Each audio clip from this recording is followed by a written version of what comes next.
Hello बच्चों, let's read the question. So the question here is, two objects of equal masses placed at certain from each other attracts each other with a force of F.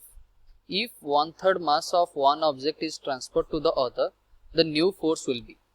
तो question क्या पूछ रहा है, हमारे पास दो object है जिसका मास इक्वल है और उसका उनके बीच में फोर्स है F. ओके, तो अट्रैक्ट कर रहे हैं वो F फोर्स है.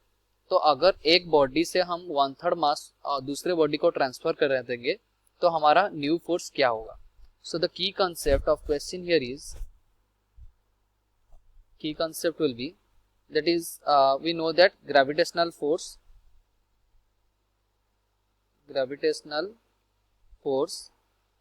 is equals to gmm upon r square. okay, r is the separation between the both the masses. तो अगर हम देखेंगे यहाँ पे ये और ये दो हमारा मास हो गया और उनके बीच में सेपरेशन लेट से आर है.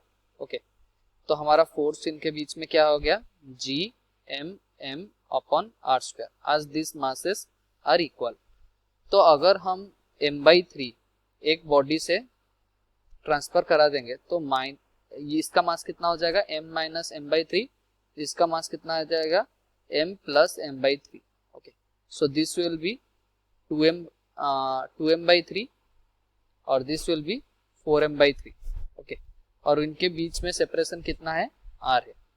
तो हमारा जो फोर्स आ गया, force is equals to g into 4m/3 into 2m/3 upon r square.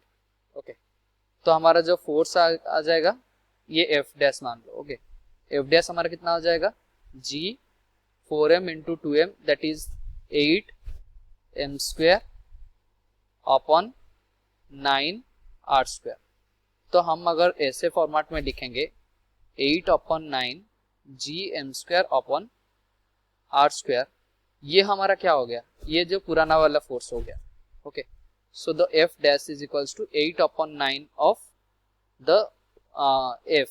okay, so what will be our answer, option C is our correct answer. I hope so you understood well. Best of luck. Thank you.